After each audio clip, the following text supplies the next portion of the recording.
wai idan kana zaune da mutane ba don Allah suke zaune da kai ba don abin hannunka ne. A to shi ne normal dama. Shi kenan kowa ba zai zauna da kai ba sai don Allah? Ai wani rayuwar kan nan ne hanyar abincinsa, so da ka zai zo ne domin ya ci abinci. Malam Muhammad haka abin yake, Malam Sagir haka abin yake.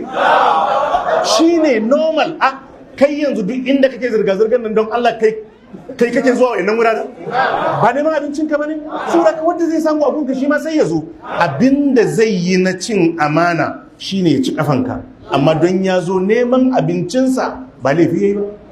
To sai a ce ran da baka da shi a ranar duk za su watse mana.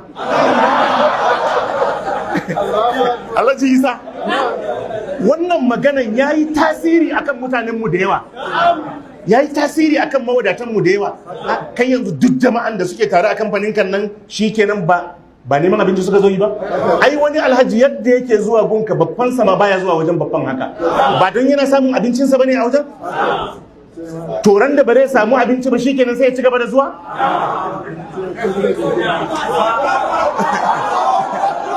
Haka ne man Sagir, ka ɗauki misali kamar gidaje ne a cikin anguwa da almajirai suke zuwa bara.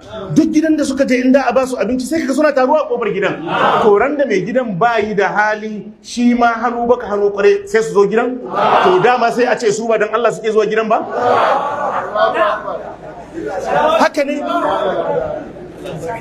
Saboda haka duk inda abincinka yake, Alhaji Isa haka ne, in kaga mutum ya rike gona da kyau tana ba shi amfani ne. Idan maceciya ne sai ya sake, in mota ce haka da a rike, in mata ce inda za ka samu amfani kake so ka lura duk abin da za ka rike, kai ma wani na samu amfani a kunka sai rike ka gangan. Haka ne, so ran da gonan kuma ta mutu kai ma sake ta za ka yi, shi ma ran da babu shi kenan ku yi ban kwana an haɗu a hanya a gaisa. Amma cewa wai ba don Allah yake zaune da kai ba.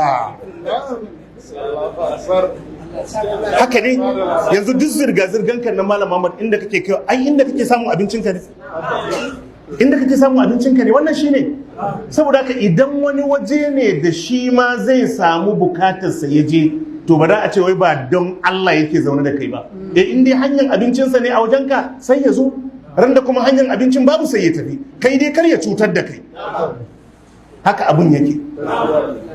Saboda haka duk wanda ya zo ka taimake shi, ka taimake shi. In babu Allah ya ce fa kullahum qawlan maysura, ka ce Allah ya bada sa'a, ba magana ya kare ba.